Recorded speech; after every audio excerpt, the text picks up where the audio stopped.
بسم الله الرحمن الرحيم والذين اجتنبوا الطاغوت أن يعبدوها وأنابوا إلى الله لهم البشرى فبشر عبادي الذين يستمعون القول فيتبعون أحسنه أولئك الذين هداهم الله وأولئك هم أولو الألباب. ദുർമൂർത്തിയെ ആരാധിക്കുന്നത് വർജിക്കുകയും അല്ലാഹുവിലേക്ക് വിനയത്തോടെ മടങ്ങുകയും ചെയ്തവരാരോ അവർക്കാണ് സന്തോഷവാർത്ത. അതിനാൽ എന്റെ ദാസന്മാർക്ക് നീ സന്തോഷവാർത്ത അറിയിക്കുക. അതായത് വാക്ക് ശ്രദ്ധിച്ചു കേൾക്കുകയും അതിൽ ഏറ്റവും നല്ലത് പിൻപറ്റുകയും ചെയ്യുന്നവർക്ക്. അക്കൂട്ടർക്കാകുന്നു അല്ലാഹു മാർഗദർശനം നൽകിയിട്ടുള്ളത്. അവർ തന്നെയാകുന്നു ബുദ്ധിമാന്മാർ. അസ്സലാമു അലൈക്കും വറഹ്മത്തുള്ളാഹി വബറകാതുഹു. അൽഹംദുലില്ലാഹി അലാ ഇഹ്സാനി വശുക്റു ലഹു അലാ തൗഫീഖിഹി വംതിനാനി വഅശ്ഹദു അൻ ലാ ഇലാഹ ഇല്ലല്ലാഹു വഹ്ദഹു ലാ ശരീക ലഹു തഅദീമൻ ലിശാനി വഅശ്ഹദു അന്ന മുഹമ്മദൻ അബ്ദുഹു വറസൂലുഹു അദ്ദാഇ ഇലാ റിദ്വാനി. അമ്മാ ബഅദ്.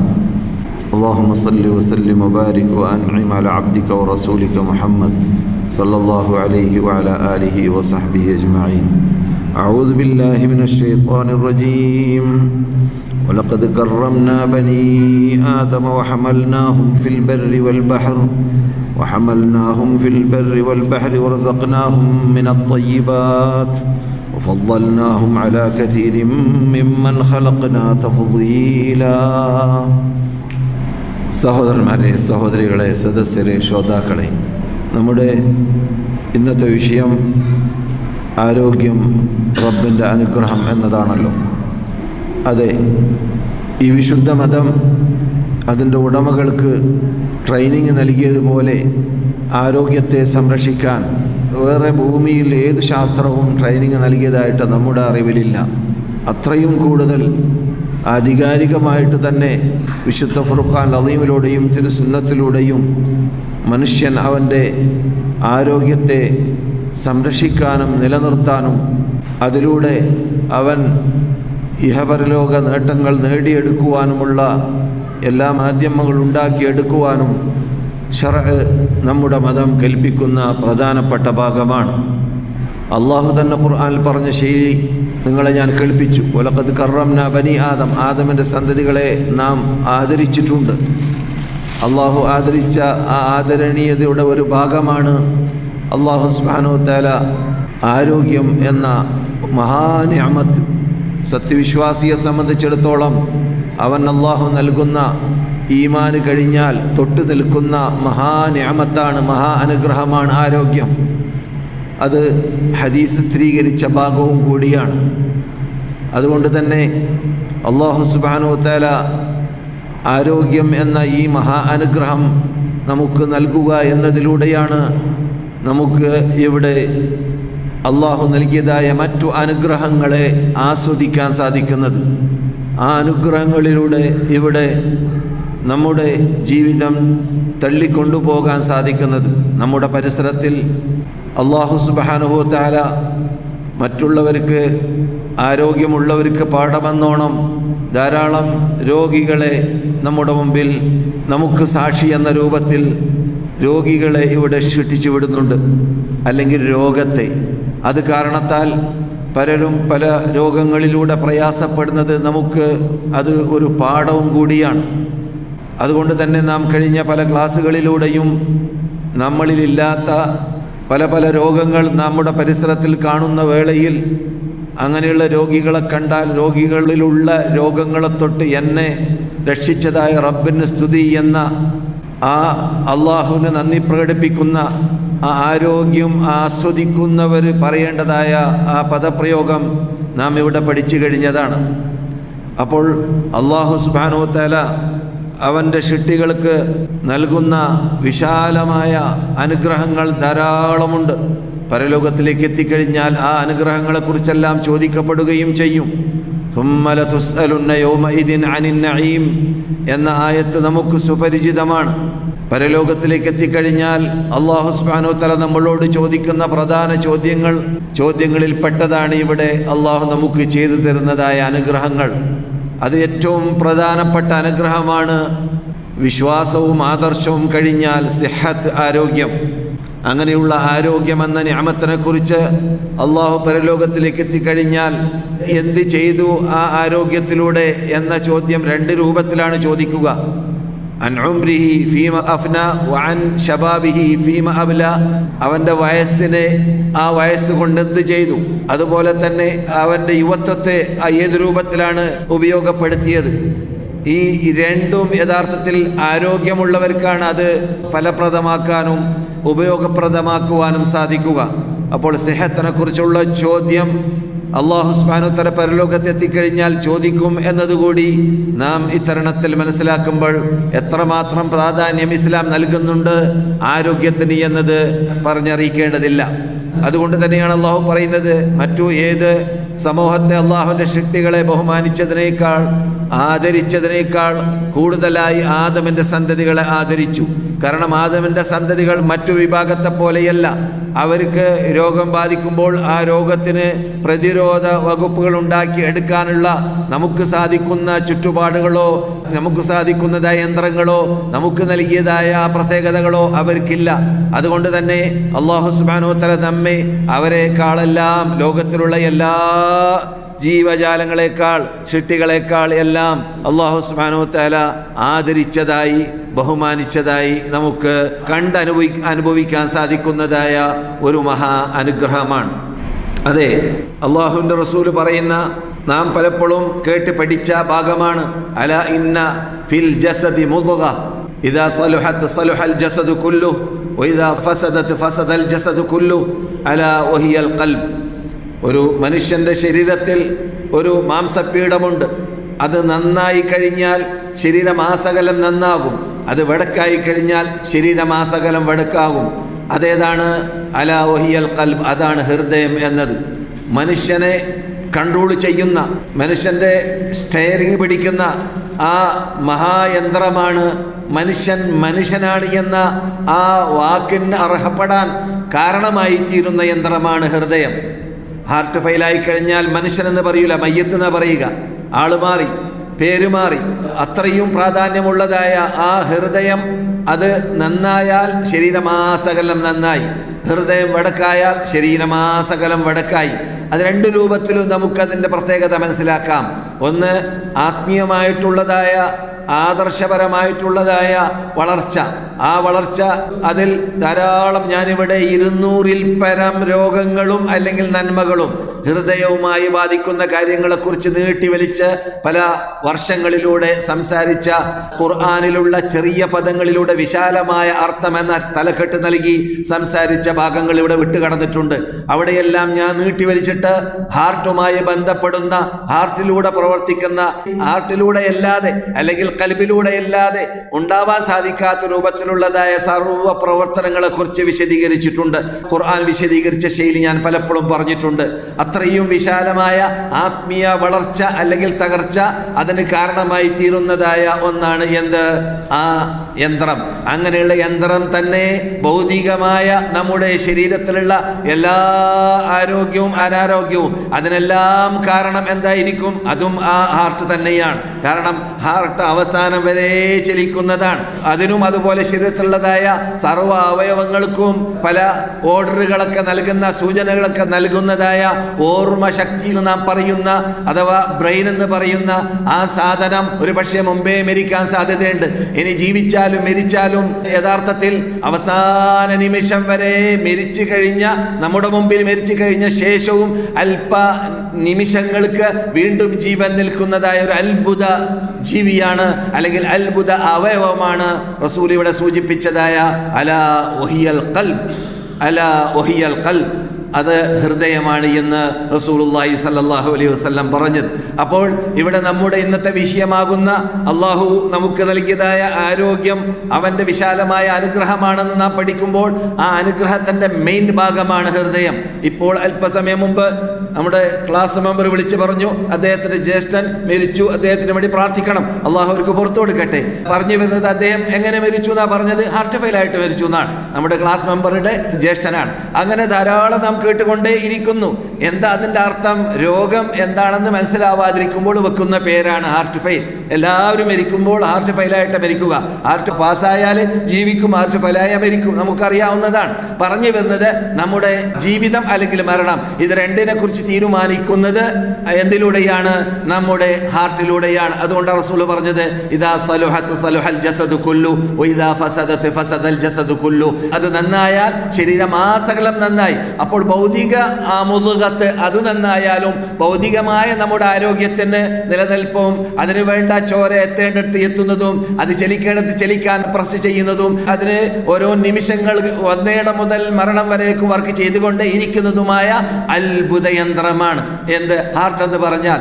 അതാണ് റസൂലുള്ളാഹി സ്വല്ലല്ലാഹു അലൈഹി വസല്ലം സൂചിപ്പിക്കുന്നത് അലാ വഹിയൽ ഖൽബ്. അപ്പോൾ നാം പറഞ്ഞു വരുന്നത് ഈ അത്ഭുത ശക്തിയാകുന്ന യന്ത്രത്തിലൂടെ ആ മുതുകത്തിലൂടെ അള്ളാഹു നമുക്ക് ആരോഗ്യം, പരലോകമോക്ഷത്തിന് വേണ്ടിയുള്ള ആദർശ സംരക്ഷണത്തിന് ആവശ്യമായ അതിൽ നിക്ഷേപിക്കപ്പെടുന്നതായ ആദർശം എന്താണ്, അതിലൂടെ നമുക്ക് ഈമാൻ തളരാനും വളരാനും കാരണമായി തീരുന്നു എന്നത് പഠിക്കുന്നതോടൊപ്പം നമ്മുടെ ഭൗതിക ശരീരത്തിനുള്ളതായ ആരോഗ്യത്തെയും അത് സംരക്ഷിക്കാൻ കാരണമായി തീരുന്നു അള്ളാഹുവിൻ്റെ തൗഫീഖിലൂടെ. അത് അള്ളാഹു സൃഷ്ടികൾക്ക് നൽകിയതായ മഹാ അനുഗ്രഹമാണ് എന്നതാണ് പറഞ്ഞു വരുന്നത്. അതിനെക്കുറിച്ച് പരലോകത്തിൽ അള്ളാഹു ചോദിക്കാതെ വിടുകയും ഇല്ല.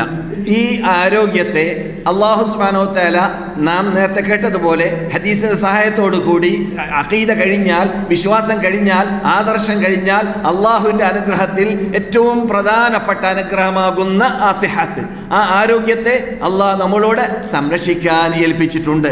നമ്മുടെ ബാധ്യതയാണ്. അതുകൊണ്ട് തന്നെ ആ ആരോഗ്യത്തെ സംരക്ഷിക്കുന്നതിൽ വീഴ്ച വന്നാൽ, വീഴ്ച വരുത്തിയാൽ നാം പരലോകത്തിൽ അള്ളാഹിന്റെ മുമ്പിൽ മറുപടി പറയേണ്ടി വരും. കാരണം ഈ ശരീരം അള്ളാഹു സുബ്ഹാനഹു വ തആല നമുക്ക് നൽകിയതായ ഓശാരമായി അല്ലെങ്കിൽ ഹദിയായിട്ട് നൽകിയതായ ഒരു മഹാ അനുഗ്രഹമാണ്. അതിനെ നാം സ്വർണം പോലെ, മുത്തുപോലെ, പവിഴം പോലെ, മാണിക്യം പോലെ സംരക്ഷിക്കേണ്ട ബാധ്യത നമ്മുടേതാണ്. അതിനു വേണ്ടി അള്ളാഹു സുബ്ഹാനഹു വ തആല മാ അൻസലല്ലാഹു ദാഅൻ ഇല്ലാ വഅൻസല മഅഹു ദവാഅ, ഇവിടെ വല്ല രോഗം ഇറക്കുമ്പോൾ അതിനുള്ള ചികിത്സയും അള്ളാഹു കൂടെ തന്നെ ഇറക്കിയിട്ടുണ്ട് എന്ന് ജീവിതത്തിൽ കളവ് പറയാത്ത നമ്മുടെ അനിശ്ചിത നേതാവും ഈ നാട്ടിൽ അന്ത്യവിഷമം കൊള്ളുന്നവരുമായ നബിയുനാ മുഹമ്മദ് റസൂലുള്ളാഹി സ്വല്ലല്ലാഹു അലൈഹി വസല്ലം പഠിപ്പിച്ച ഭാഗമാണ്. അപ്പോൾ അത് നാം മനസ്സിലാക്കുമ്പോൾ നമ്മുടെ ശരീരത്തിൽ അള്ളാഹു സുബ്ഹാനഹു വ തആല നൽകിയതായ വിശാലമായ ആ അനുഗ്രഹത്തിൽപ്പെട്ടതാണ് എന്ത്?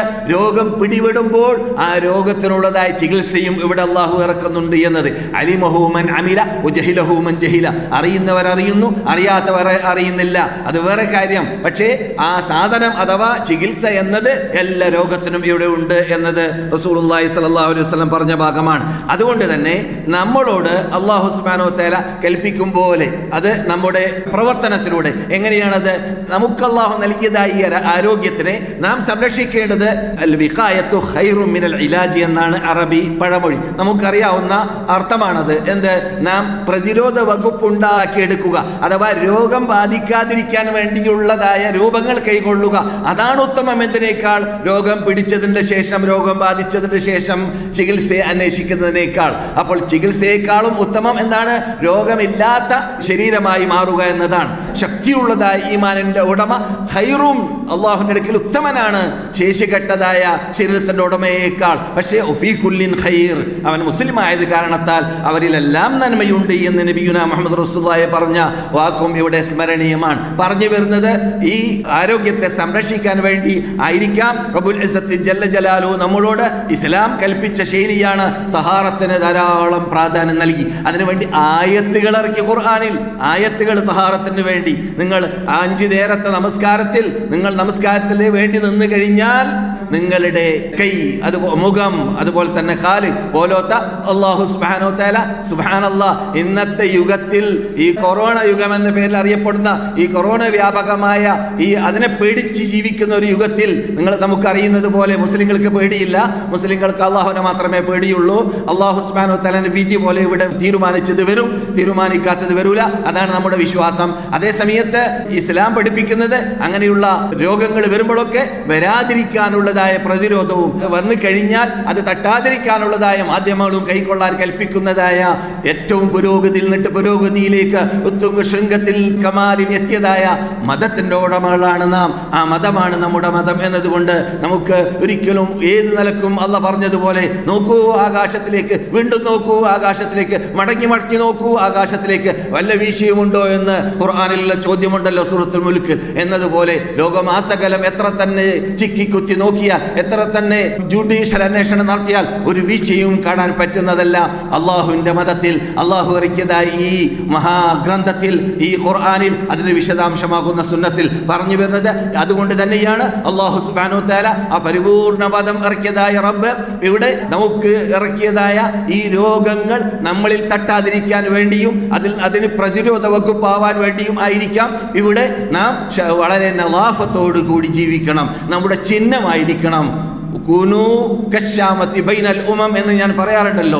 നിങ്ങൾ ക്ഷാമ പോലെയാവുക, ഹദീസല്ലാട്ടാ, ക്ഷാമ പോലെയാവുക ഉമ്മത്തുകളുടെ ഇടയിൽ. ക്ഷാമ എന്ന് പറഞ്ഞാൽ നമ്മുടെ പാസ്പോർട്ട് ഉണ്ടാക്കാൻ പോകുമ്പോൾ മുഖത്തോ മറ്റോ വല്ല അടയാളമുണ്ടെങ്കിൽ ആ അടയാളം, അതാണ് ക്ഷാമ. അഥവാ ഒരു മനുഷ്യനെ വ്യതിരിക്തനായിട്ട് മറ്റുള്ളവരിൽ നിന്നിട്ട് വ്യത്യസ്തനാക്കുന്നതായ ഒരു അടയാളമുണ്ടെങ്കിൽ അത് പാസ്പോർട്ടിൽ എഴുതും എന്നതുപോലെ നാം ഉമമുകളുടെ ഇടയിൽ, ലോകത്തിലുള്ള സമൂഹങ്ങളുടെ മുമ്പിൽ നാം എന്തായിരിക്കണം? ക്ഷാമ പോലെയായിരിക്കണം എന്നതാണ് നമുക്ക് നമ്മുടെ മതം പഠിപ്പിക്കുന്നത്, നമുക്ക് നമ്മുടെ ദീൻ പഠിപ്പിക്കുന്നത്, നമുക്ക് നമ്മുടെ നേതാക്കൾ പഠിപ്പിച്ചത്. അതുകൊണ്ട് അത് നിലനിർത്താൻ വേണ്ടി, സ്ഥാപിക്കാൻ വേണ്ടി ചെയ്യുന്നതാണ് നാം എന്ത് നേരത്തെ പറഞ്ഞതായ ഖുബുസുകളെ, ഖബായിസുകളെ ദൂരപ്പെടുത്താൻ വേണ്ടി, അതിലുള്ള ശല്യങ്ങൾ തൊട്ട് ദൂരപ്പെടാൻ വേണ്ടിയിട്ട് ശുദ്ധീകരണം നടത്തിക്കൊണ്ടേ ഇരിക്കുക എന്നതാണ്. അതുപോലെ തന്നെ അതുകൊണ്ടായിരിക്കും മക്കയിൽ ആദ്യമായി ഇറങ്ങിയ ആയത്തുകൾ, സൂറത്തുകൾ പരിശോധിച്ച് നോക്കിയാൽ അല്ലാഹു റബ്ബുൽ ഇസ്സത്തി ജല്ല ജലാലുഹു നബിയുനാ മുഹമ്മദ് റസൂലുള്ളാഹി സ്വല്ലല്ലാഹു അലൈഹി വസല്ലമയോട് വസിയാബക ഫതഹിർ, നിങ്ങളുടെ വസ്ത്രത്തെ നിങ്ങൾ വൃത്തിയാക്കുക. അപ്പോൾ ആത്മീയമായുള്ള ആ ശുദ്ധീകരണം അത് പറയുന്നതിന് മുമ്പ് റബ്ബുൽ ഇസ്സത്തി ജല്ല ജലാലുഹു റബ്ബിന്റെ മുമ്പിൽ നിൽക്കുമ്പോൾ, ആരാധിക്കാൻ നിൽക്കുമ്പോൾ, അള്ളാഹുവിൻ്റെ മുമ്പിൽ നിൽക്കുമ്പോൾ ശുദ്ധനായി നിൽക്കണം. ആ ശുദ്ധി എവിടെ വേണം? നിന്റെ വസ്ത്രത്തിൽ വേണം, നിന്റെ ശരീരത്തിൽ മാത്രമല്ല, വസ്ത്രത്തിലും പ്രകടമായിരിക്കണം. അപ്പോൾ ഇസ്ലാം നമുക്ക് പഠിപ്പിക്കുന്നത് ആരോഗ്യത്തെ സംരക്ഷിക്കാൻ വേണ്ടി ഏത് രൂപത്തിലാണ്? നമുക്കതിനുള്ള ട്രെയിനിങ് നൽകിയിട്ടാണ്. ആ ട്രെയിനിങ്ങിൽ പെട്ടതാണ് അള്ളാഹുവിൻ്റെ റസൂലിനോട് മക്കയിൽ ജീവിച്ചിരുന്ന കാലഘട്ടങ്ങളിൽ അവിടെ ശുദ്ധീകരണം പഠിപ്പിച്ചു. ആത്മീയ ശുദ്ധീകരണത്തോടു കൂടി, അഥവാ രജസും നജസുമായതായ ശിർക്കിൽ നിന്നിട്ട് മോചിക്കുവാനും, അള്ളാഹുവിനെ മാത്രം വിളിച്ച് പ്രാർത്ഥിക്കുവാനും, അള്ളാഹുവിനെ മാത്രം ആരാധിക്കുവാനും, അള്ളാഹ്ക്ക് മാത്രം ഇബാദത്തിന്റെ ആരാധനകളുടെ എല്ലാ ഇനങ്ങളും സമർപ്പിക്കുവാനും പഠിപ്പിക്കുന്ന ഒരു കൂട്ടത്തിൽ ആദ്യം ഇറങ്ങിയതായ സൂറത്തുകൾ പരിശോധിച്ചാൽ അള്ളാഹു സുബ്ഹാനഹു വ തആല കൽപ്പിക്കുന്ന കൽപ്പനയിൽ കാണാം വസിയാബക ഫതഹിർ എന്ന ഭാഗം. റസൂലുള്ളാഹി സ്വല്ലല്ലാഹു അലൈഹി വസല്ലം പറയുന്നു, സല്ലല്ലാഹുൽ യഖീന വൽ മുആഫ, നിങ്ങൾ അള്ളാഹുവിനോട് ചോദിക്കുക യഖീനിനെയും മുആഫാത്തിനെയും, അഥവാ നമ്മുടെ വിശ്വാസ ക്ലിയറിങ്ങിനെയും നമുക്ക് പരിപൂർണ്ണ ആരോഗ്യം നൽകാൻ വേണ്ടിയും അള്ളാഹിനോട് ചോദിച്ചുകൊണ്ടേയിരിക്കണം. അല്ലാഹുമ്മ നസ്അലുക്കൽ അഫ്വ വൽ ആഫിയ, ഈ ആഫിയത്തിന് വേണ്ടി നാം സദാ പ്രാർത്ഥിച്ചുകൊണ്ടേയിരിക്കണം, ചോദിച്ചുകൊണ്ടേയിരിക്കണം. യഖീന് കഴിഞ്ഞാൽ തൗഫീഖ് ഈമാനിനും ഇർതിഖാദിനും അത് ക്ലിയറാക്കാനും ആദർശം ക്ലിയറാക്കാനുമുള്ള തൗഫീഖിനോടൊപ്പം നാം പ്രാർത്ഥിക്കേണ്ട പ്രാർത്ഥനയായിട്ട് റസൂൽ പറയുന്നു, നിങ്ങൾ അള്ളാഹുവിനോട് പ്രാർത്ഥിക്കുക മുആഫാത്തിന് വേണ്ടി. എന്തേ കാരണം? മനുഷ്യൻ തൗഹീദ് ക്ലിയറാക്കാൻ സാധിച്ചതിൻ്റെ ശേഷം ആഫിയത്തിനേക്കാളും പ്രാധാന്യമുള്ള ഒന്നും തന്നെ മനുഷ്യന് നൽകപ്പെട്ടിട്ടില്ല. നബിയുനാ മുഹമ്മദ് റസൂലുള്ളാഹി. എനിക്കറിയാം നമ്മുടെ മുമ്പിലൊക്കെ ഇരിക്കുന്നവർ ഹദീസ് ഓതുന്ന സന്ദർഭത്തിൽ സഹീഹോ ദഈഫോ നോക്കുന്നുണ്ടായിരിക്കും. ഇമാം അഹമ്മദിലേക്കാണ് ഈ ഹദീസിനെ ചേർത്ത് പറയുന്നത് പണ്ഡിതന്മാർ. ഏതായാലും നമ്മുടെ വിഷയവുമായിട്ട് വളരെ ടച്ചുള്ളതായ ഹദീസാണിത്. അപ്പോൾ ഇസ്ലാം ശാസിക്കുന്നത്, കൽപ്പിക്കുന്നത് ജിസ്മിൻ്റെ സിഹത്ത്, അഖലിൻ്റെ സിഹത്ത്, അഖല് നല്ല ബുദ്ധി, അൽ അഖ്ലു സലീം ഫിൽ ജിസ്മി സലീം എന്നൊക്കെ പറയാറുണ്ട് ഇവിടെ അറബികൾ. ഏറ്റവും സുരക്ഷിതത്വമുള്ളതായ ബുദ്ധി സുരക്ഷിതത്വമുള്ളതായ ശരീരത്തിൽ ഉണ്ടാവുക എന്നത് വളരെ ഉത്തമമായ രീതിയാണ്. ആ രണ്ടും കൂടി ഒത്തുകിട്ടിയാൽ പിന്നെ മനുഷ്യന് ഏതു നിലക്കും പുരോഗതി ഭൗതികമായിട്ടും പരലോകത്തിലേക്കും പ്രാപിച്ചെടുക്കാൻ ഉണ്ടാക്കിയെടുക്കാൻ അവനൊക്കെ സാധിക്കും. അതുപോലെ തന്നെ സുലൂക്ക് സഹിയായിരിക്കുക, അഥവാ അഖ്ലാഖുകൾ നന്നായി വരിക. അഖ്ലാഖിന്റെ കോട്ടം കാരണത്താലാണ്, അഖ്ലാഖിൽ വരുന്നതായ നീച നികൃഷ്ട പ്രവർത്തനത്തിലൂടെയാണ് ഇന്ന് ലോകവ്യാപകമായി കിടക്കുന്നതായ എല്ലാ വബാഹുകൾ വ്യാപകമാകാൻ കാരണം. പണ്ടൊക്കെ റസൂല് പറയുന്നത് പോലെ ഉമവുകളെ അല്ലാഹു സുബ്ഹാനഹു വ തആല പരീക്ഷിക്കാറുണ്ടായിരുന്നത് എന്തിലൂടെയായിരുന്നു? വബാഹുകളിലൂടെയായിരുന്നു, അഥവാ പകർച്ചവ്യാധികളിലൂടെയായിരുന്നു. എന്നാൽ ഉമ്മത്തു മുഹമ്മദിന് വബാഹിനെ അല്ലാഹു സുബ്ഹാനഹു വ തആല റഹ്മത്താക്കി മാറ്റി എന്ന് നബിയുനാ മുഹമ്മദ് റസൂലുള്ളാഹി പറയുന്നുണ്ട്. അതും ഇവിടെ സ്മരണീയമാണ്. മുസ്ലിങ്ങളെ സംബന്ധിച്ചിടത്തോളം ബുഖാരി റിപ്പോർട്ട് ചെയ്യുന്ന ഹദീസിൽ കാണുന്നു, താഊനെ കുറിച്ച് സംസാരിച്ചപ്പോൾ നബിയുനാ മുഹമ്മദ് റസൂലുള്ളാഹി സ്വല്ലല്ലാഹു അലൈഹി വസല്ലം താഊന് യഥാർത്ഥത്തിൽ അതിന്റെ ഉടമക്ക് ഷഹാദത്ത് നൽകുന്നതായ ഷഹാദത്തിന്റെ പ്രതിഫലം ഭൗതിക ഷഹാദത്തല്ല, ദുനിയാവിൽ ഷഹീദല്ല, പരലോകത്തിൽ ഷഹീദാവാനുള്ളതായ ഭാഗ്യം കിട്ടുന്നതായ ഒരു രോഗമാണ് അങ്ങനെയുള്ളതായ പ്ലേഗ് രോഗം എന്ന് റസൂലുള്ളാഹി സ്വല്ലല്ലാഹു അലൈഹി വസല്ലം എണ്ണിയിട്ടുണ്ട്. അപ്പോൾ പറഞ്ഞു വരുന്നത്, നമ്മെ സംബന്ധിച്ചിടത്തോളം അഥവാ സത്യവിശ്വാസികളെ സംബന്ധിച്ചിടത്തോളം എന്താണെങ്കിലും പ്രയാസമില്ല. ഇന്ന അംറൽ മുഅ്മിനി കുല്ലഹു ലഹു ഖൈർ, മുഅ്മിനിന്റെ കാര്യം എല്ലാം അവന് നന്മ തന്നെ. ഇൻ അസാബതുഹു സറാഉ ശകർ ഫകാന ഖൈറൻ ലഹു വഇൻ അസാബതുഹു ളറാഉ സബർ ഫകാന ഖൈറൻ ലഹു വലൈസ ദാലിക ഇല്ലാ ലിൽ മുഅ്മിൻ. മുഅ്മിനിന്റെ കാര്യം എപ്പോഴും എവിടെയും അവന് നന്മ തന്നെ. അവന് പ്രയാസം വന്നാൽ ആ പ്രയാസത്തിൽ അവൻ ക്ഷമ കൈകൊള്ളുന്നു, അത് നന്മ ലഭിക്കുന്നു. അവന് അതിലൂടെ നേട്ടം നേടിയെടുക്കേണ്ടി വന്നാൽ അതിലൂടെ അവൻ സന്തോഷിക്കുന്നു, അള്ളാഹുവിന് നന്ദി പ്രകടിപ്പിക്കുന്നു, എന്നാലും അവന് നന്മ തന്നെ. ഈ രൂപത്തിലുള്ളതായ പ്രത്യേകത മുസ്ലിമിന് മാത്രമുള്ളതാണെന്ന് നബിയുനാ മുഹമ്മദ് റസൂലുള്ളാഹി സ്വല്ലല്ലാഹു അലൈഹി വസല്ലം നമുക്ക് സന്തോഷവാർത്ത നൽകുന്നു. സഹീഹിൽ ഉള്ളതാണ്, എൻ്റെ ഓർമ്മ ശരിയാണെങ്കിൽ മുസ്ലിം റിപ്പോർട്ട് ചെയ്യുന്ന ഹദീസാണ്. മക്കയിൽ നാം കേട്ടു, അവിടെ അല്ലാഹു സുബ്ഹാനഹു വ തആല തഹാറത്തിന് കൽപ്പിച്ചു, രണ്ട് രൂപത്തിലുള്ള തഹാറത്ത് കൽപ്പിച്ചു. റസൂലുള്ളാഹി മദീനയിലേക്ക് വന്നപ്പോഴോ ഇവിടെയാണല്ലോ ഈ മതത്തെ അതിന്റെ വിജയ പതാക പറപ്പിക്കാനുള്ള കളമൊരുക്കാൻ റസൂലുള്ളാഹിക്ക് അല്ലാഹു ചാൻസ് ഉണ്ടാക്കി കൊടുത്തത്. അപ്പോഴോ റസൂലുള്ളാഹി ഇവിടെ വന്ന ഉടനെ തന്നെ ഇറങ്ങിയതായ നാട്ടിൽ അഥവാ ഖുബാ ബനു അംർ ഇബ്നു ഔഫിന്റെ നാട്ടിൽ ഇറങ്ങിയപ്പോൾ അവിടെ പള്ളി കെട്ടാൻ തീരുമാനിച്ചു. അപ്പോൾ ശുദ്ധിയിൽ ശുദ്ധരായ നബിയുനാ മുഹമ്മദ് റസൂലുള്ളാഹി മക്കയിൽ ജീവിച്ചിരുന്ന കാലഘട്ടങ്ങളിൽ അവരുടെയും നമ്മുടെയും നേതാവായ ഖലീലുല്ലാഹി ഇബ്രാഹിം നബി അലൈഹിസ്സലാം അവിടെ ശുദ്ധീകരിച്ചുകൊണ്ട് അവിടെ സ്ഥാപിച്ചതായ ആ വീട്, വഇദ് ബവ്വഅനാ ഇബ്രാഹിമ മക്കാനൽ ബൈതി അല്ലാ തുശ്രിക് ബി ശൈആ വതഹിർ ബൈതിയ ലിത്വായിഫീന വൽഖായിമീന വറുക്ഇസ് സുജൂദി എന്ന ആ ആയത്തിലൂടെ കൽപ്പിക്കപ്പെട്ട ആ ശുദ്ധീകരണം നടത്തപ്പെട്ട ആ പള്ളിയെ റസൂലുള്ളാഹി സ്വല്ലല്ലാഹു അലൈഹി വസല്ലം ആ കഅബയെ താൽക്കാലികമായി ഉപേക്ഷിച്ചു വന്നു. റസൂലുള്ളാഹിനോട് അല്ലാഹു സത്യവാഗ്ദാനം ചെയ്തിട്ടുണ്ട്, ഇന്നല്ലദീ ഫറള അലൈക്കൽ ഖുർആന ലറദ്ദുക ഇലാ മആദ്, നിങ്ങളിലേക്ക് ഖുർആൻ ഇറക്കിയതായ റബ്ബ് നിങ്ങളെ ആ മക്കയിലേക്ക് മടക്കുക തന്നെ ചെയ്യും. ഇതൊരു തഫ്സീറാണ് പണ്ഡിതന്മാരുടെ. ആ തഫ്സീർ അനുസരിച്ചിട്ട് റസൂലുള്ളാഹി മക്കയിലേക്ക് മടങ്ങുമെന്ന സത്യവാഗ്ദാനം ഉള്ളതോടുകൂടി അവിടുന്ന് ഇവിടെ വന്നപ്പോൾ ഈ അന്തരീക്ഷത്തെ റസൂലുള്ളാഹി സ്വല്ലല്ലാഹു അലൈഹി വസല്ലമിന് ശുദ്ധിയാക്കി കൊടുക്കാൻ വേണ്ടി ഇവിടെ പള്ളി കെട്ടാൻ കൽപ്പിക്കപ്പെട്ടു. അങ്ങനെ അവിടെ ശുദ്ധീകരണത്തിന്, മുസ്ലിങ്ങൾക്ക് ആത്മീയ വളർച്ചയ്ക്കും ആത്മീയ ശുദ്ധീകരണത്തിനും മാത്രമല്ല, പിന്നെയോ ആ ആയത്ത് പരിശോധിച്ച് നോക്കുക. ഏതായത്ത്? മസ്ജിദ് നബവിയെ കുറിച്ചും മസ്ജിദ് ഖുബയെ കുറിച്ചും അല്ലാഹു ചർച്ച ചെയ്തതായ ആയത്ത്. ലാ തഖും ഫീഹി അബദാ ലമസ്ജിദുൻ ഉസ്സിസ അല തഖ്വ ലമസ്ജിദുൻ ഉസ്സിസ അല തഖ്വ അഹഖു അൻ തഖൂമ ഫീഹി റിജാലുൻ യുഹിബ്ബൂന അൻ യതതഹറൂ വല്ലാഹു യുഹിബ്ബുൽ മുത്തഹിരീൻ. ലാ തഖും ഫീഹി അബദാ, വേറൊരു പള്ളിയിലേക്ക് സൂചന നൽകിയിട്ടാണ് ആയത്തിൻ്റെ തുടക്കം. അഥവാ റസൂലുള്ളാഹി സ്വല്ലല്ലാഹു അലൈഹി വസല്ലം തബൂക്ക് യുദ്ധത്തിലേക്ക് പോകുന്നതിന് മുമ്പ് തന്നെ ഇവിടെ റോമൻകാരുമായിട്ട് രഹസ്യ ബന്ധം പുലർത്തിയിട്ട് ഇവിടെയുള്ളതായ കപട വിശ്വാസികളും അവരുടെ നേതാവായ അബു ആമിറു റാഹിബുമെല്ലാം ഇവിടെ ളിറാറി എന്ന പേരിൽ ഇസ്ലാമിനെതിരിൽ ഗൂഢാലോചന നടത്താൻ വേണ്ടി ഒരു പള്ളി കെട്ടിയിട്ട് അത് ഉദ്ഘാടനം ചെയ്യാൻ വേണ്ടി റസൂലുള്ളാഹിനെ ക്ഷണിക്കാൻ വേണ്ടി വന്ന സന്ദർഭത്തിൽ അതൊന്നും കൂട്ടാക്കാതെ തബൂക്ക് യുദ്ധം കഴിഞ്ഞതിന് ശേഷം റസൂലുള്ളാഹി സ്വല്ലല്ലാഹു അലൈഹി വസല്ലം അതിനൊക്കെ ചുട്ടികരിച്ച് ചാമ്പലാക്കി. ബാത്തിൽ അങ്ങനെയാണ്, സഹഖൽ ബാത്തിൽ ഇന്നൽ ബാത്തില കാന സഹൂഖ. ഇന്ന് വരെ നോക്കൂ, ഇന്ന് വരെ മദീനക്കാർക്ക് കൃത്യമായിട്ട് എവിടെയാണ് മസ്ജിദുൽ ദിറാർ ഉണ്ടായതെന്ന് കൃത്യമായി കാണിച്ചു തരാൻ മദീനക്കാർക്ക് സാധിക്കുന്നതല്ല. മദീനയിൽ റസൂലുള്ളാഹി സ്വല്ലല്ലാഹു അലൈഹി വസല്ലമിന്റെ കാലഘട്ടത്തിൽ സ്ഥാപിച്ച സർവ്വ പള്ളികൾ എവിടെയാണ് എന്നത് ഇവിടെ ലോകത്തിൽ സകല മുസ്ലിങ്ങൾ കണ്ടുകൊണ്ടേയിരിക്കുകയാണ്. വളരെ കൃത്യമാണ് സ്ഥലം, അത്രയും കൃത്യമാണ്. എത്രത്തോളം മദീനയിൽ റസൂലുള്ളാഹിന്റെ കാലഘട്ടത്തിൽ സ്ഥാപിക്കപ്പെട്ട പള്ളിയെക്കുറിച്ച് കേരളത്തിൽ നിന്നിട്ട് വന്നതായ ഉയർന്ന ഒരു ഉദ്യോഗസ്ഥൻ അഥവാ മുഹദ്ദിസ് എഞ്ചിനീയർ എന്നോട് പറയുകയുണ്ടായി. മക്ക മദീന ഹറമിൽ വർക്ക് ചെയ്ത എഞ്ചിനീയറാണ്. അദ്ദേഹം പറയുന്നു, റസൂലുള്ളാഹിന്റെ കാലഘട്ടത്തിൽ സ്ഥാപിക്കപ്പെട്ട പള്ളികളുടെ എല്ലാം ഖിബല വളരെ ക്ലിയറാണ്. കാരണം അത് വഹയിലൂടെയാണ് അതൊക്കെ സംഭവിക്കുന്നത്. അത്രയും ക്ലിയറാണ് എന്നതാണ് പറഞ്ഞു വരുന്നത്. അങ്ങനെയുള്ളതായ ആ റസൂലുള്ളാഹിയുടെ കാലഘട്ടത്തിൽ ഇവിടെ സ്ഥാപിക്കപ്പെട്ട പള്ളി, അതുകൊണ്ട് ഉദ്ദേശിക്കപ്പെടുന്നത് നമ്മുടെ ലക്ഷ്യം അതാണ്. എന്ത്?